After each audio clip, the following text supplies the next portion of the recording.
Ayan, good morning mga Q. So dito tayo mga Q sa Pulo Banga. Ayan, kung saan dito po nalunod si Joros Flores. Mga Q. Ayan, merong tent doon. Mga Q.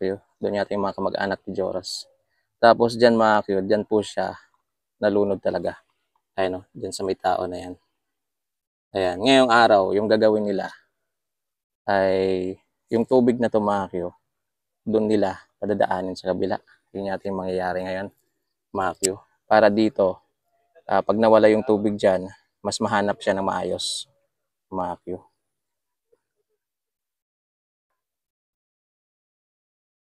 Sir, yung tubig ba doon nila padadaan sa kabila? Dun sa kabila, sir? Para dito maano no? Para magbabaw. Oo, malalim siguro to, kuya no? Kasi dito sa gilid. Mahaba-habang proseso yan pag doon hinukay nila doon mga Q sa kabila. Para yung tubig papunta doon. Para ditong side ay mawala yung tubig dito. Doon dumaan muna para mahanap dito kung nandito pa yung katawan. Ayan. So, tatlong backhoe po yung naghuhukay, mga Q. Grabe, napakalawak dito, mga Q. So, doon tayo kanina galing, oh. Ayan. Kung nakita niyo yung unang vlog natin, doon tayo kanina. Napakalayo, mga Q. Ayan, oh. Ayan. Malalim to dito, sir. Malalim to? Ayan. So, ayun, maraming tao doon, oh. Ayan, mga naghihintay. Mga Q.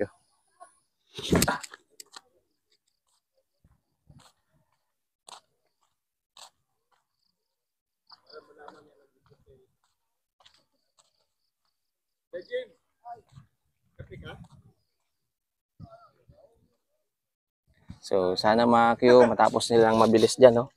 Yung paghukay. Para yung tubig, doon na talaga dumaan sa kabila, mga Q. Para ma-check na nila dito banda sa baba. Dyan. Kung nandyan pa yung katawan, mga Q.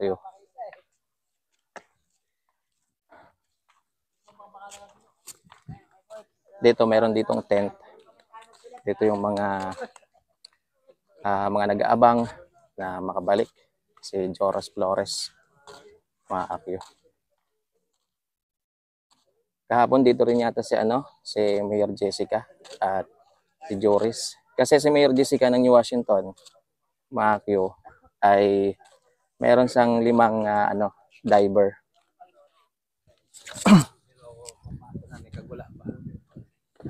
Ayan, oh. Hindi tayo pwedeng pumasok doon mga Q kasi ayan, nakakordo na dito. Ayan, nakakiya naman. So dito lang tayo guys para makita nyo lang yung area. Ayan, ng malapitan. So dyan po siya, oh. Dyan sa may tao na yan. Ayan. Marami ritong naghihintay, mga Q. Ayan, oh. Yan ang development dito po sa pagkalunod ni Joros Flores. Ayan. Ayun yung tatlong backhoe na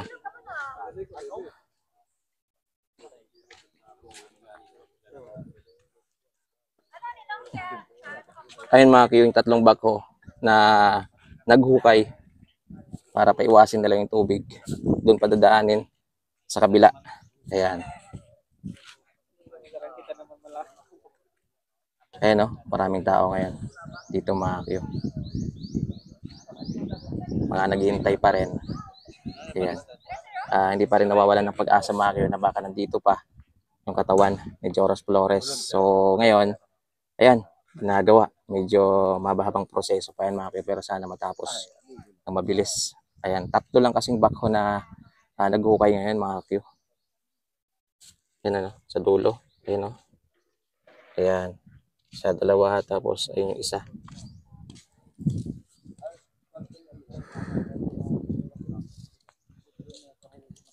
Mabuti na lang mga Q at hindi masyadong mainit ngayong umaga.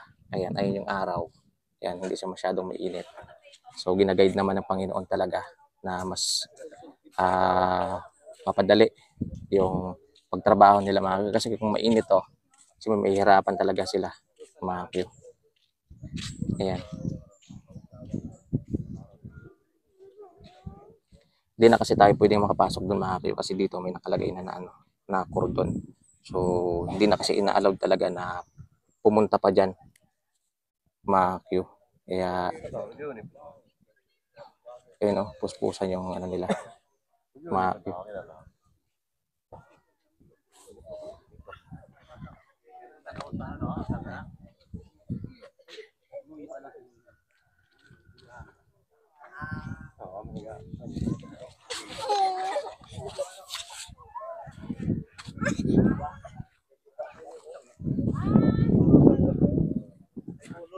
Doon siguro yung tatay tsaka nanay ni Joros banda sa kabila. Ayun sa pangalawang tent bago ito. Mga Q. Ganito yung paligid mga Q ng ilog na to. Yan. Yan o. Yan, merong sagingan dito, may niyog. Ayan, may bahay naman dyan. Mga Q. Diyan yung lagi nakikita, may mga sumisisid na diver. Diyan sa medyo may kahoy na yan. So, first time pong pumunta dito, mga Q.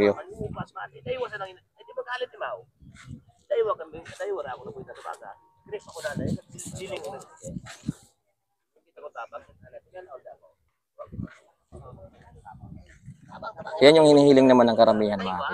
Yung paiwasin mo lang yung tubig para ma-check dito banda. Kaya ayan, ginawa na po nila. Ayan, hinuhukay nila doon para mapaiwas yung tubig. Ayan. Pero tansya ka mga Q, kung hindi ngayong araw, mga bukas pa siguro matatapos. Ayan, di ko lang sure mga Q ha. Ayan, kasi 3 backhoe lang yung nag-hukay mga Q. Kaya kung makikita ninyo, yung hukay nila napakalaki pa. Ayan, napakalawak mga Q.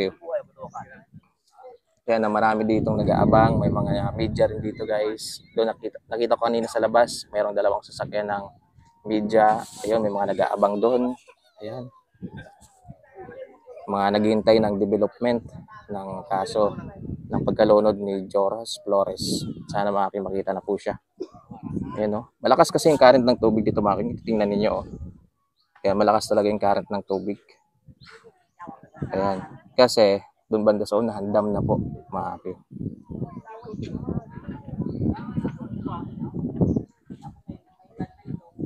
Nung una talaga, nung 1 to 2 days pa lang nawawala si Joros, marami talagang tao dito. Punong-puno dito mga Q, nakikita ko. At punong-puno dito.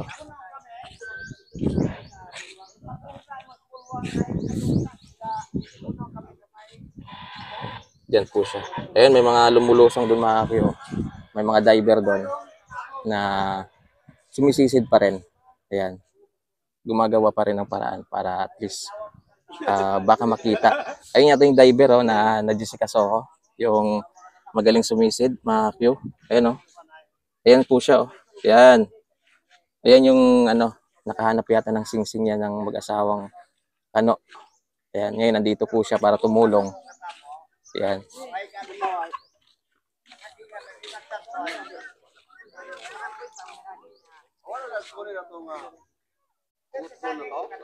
Ayan. Dasal lang tayo mga Q na sana makita na si Joros Flores. Ayan.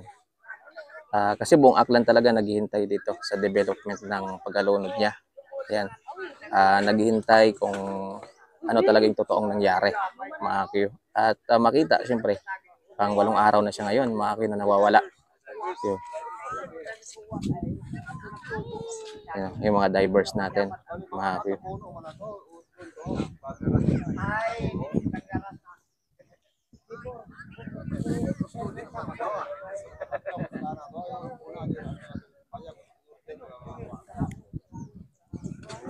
Laki pala ng lugar na to mga Q. Grabe, sobrang lawak Tingnan nyo. Ayan, may mga tao doon naghihintay. Ayan, mga nag-aabang din po yan. Mga Q. So, ngayon po, anong araw ngayon? February 5, 8:54 AM. So, nandito po tayo ngayon. Ayan. At yung gagawin nila ngayon, ayan, ay huhukayin nila doon para doon pa dadaanin yung tubig para matingnan dito kung saan sa nalunod. Yan po yung gagawin ngayong araw mga Q. Pero yung iba mga Q, may mga naghahanap pa rin doon sa baba. Yan. Kasi ito kasi mga kiyo, ay palabas na tong tubig. Yan. Yun, oh. Sana makita na po siya. Yun lang talaga yung hiling natin, guys, no? Mga kakiyo, yun lang talaga. Para sa pamilya, para matahimik na rin. Yan. So, yun. Yan muna yung update ko sa inyo ngayon, mga kayo, ngayong umaga. Yan. Ito, marami rin dito naghihintay. Mga kayo. Yan, no?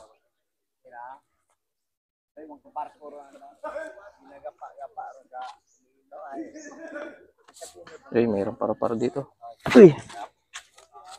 Kaya sabihin ng trabaho, ganyan nyo ano yung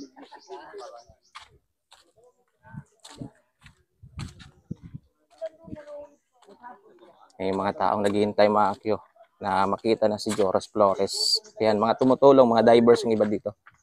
Mga kyo, na tumutulong para makita si Joros. Sir, good morning. Hello, good morning po.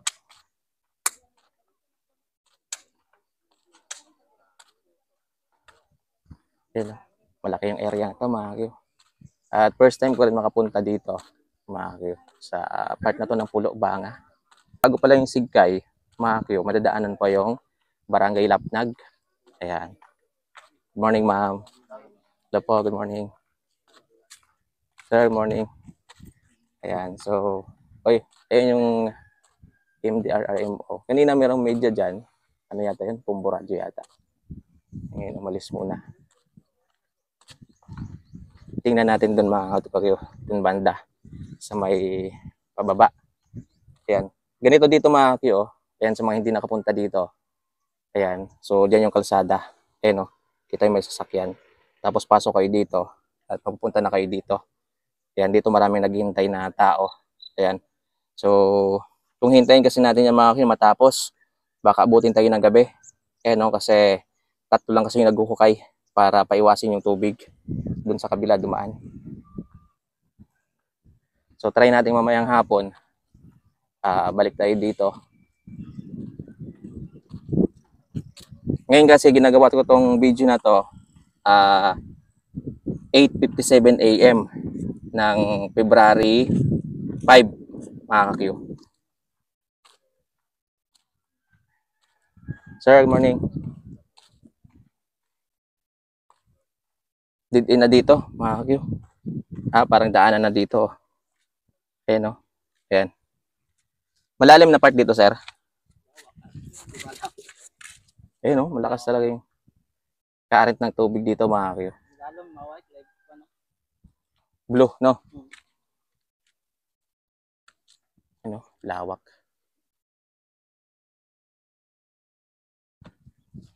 Matagal-tagal na hukayan pa yan, no? Mga, tansya mo kuya, mga ilang araw abutin yan. Yung paghuhukay dyan, oh. Mga 2 days, no? Kasi malaki talaga yung ano, huhukayin nila. Yun, no? Mga 2 days. So, kung 2 days pa nila yung huhukayin, mga kuya, tatakbo pa ng 9 days, 10 days. Estimated lang po yan, mga kuya. So, sobrang tagal na talaga na hindi pa siya nakikita, mga. Yan. So, pero maganda dito, mga kuya, hindi sila sumusuko talaga. Yan, lahat talaga ng paraan, ginagawa talaga. Yan, lahat ng posibleng puntahan ng katawan, tinitingnan talaga. Katulad ngayon, mga kuya, yan, oh, hinuhukay nila dyan. Para lang talaga ma-check dito banda. Grabe, pakiinit. Daming tao. Yun.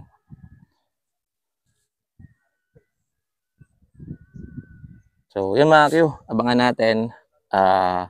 Sana makapunta tayo dito pag mahukay na dyan. Mapaiwas na yung tubig para ano rin kayo ng update kung nandyan pa ba yung katawan. Yan. Pero ikaw, sir, kung tatanungin, nandyan pa ba yung katawan niya, sir? No, parang wala na, no? Kasi marami ng marami ng sabi-sabi na baka inanod na daw, no?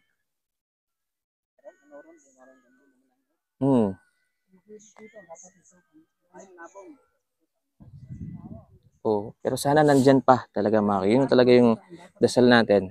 Kung nandyan, sana nandyan pa siya. Makita lang talaga yung katawan. So, sabay-sabay tayo manalangin mga Q. Padalangin natin to na makita na po siya mga Q kasi sobrang dami ng mamahal kay Joros guys. Grabe. Yan. Bukod sa pamilya ng mga taong nagmamahal sa kanya. So, ngayon nakikita natin kung gaano karami yung nagmamahal at nakasuporta sa pamilya ni Joros Flores.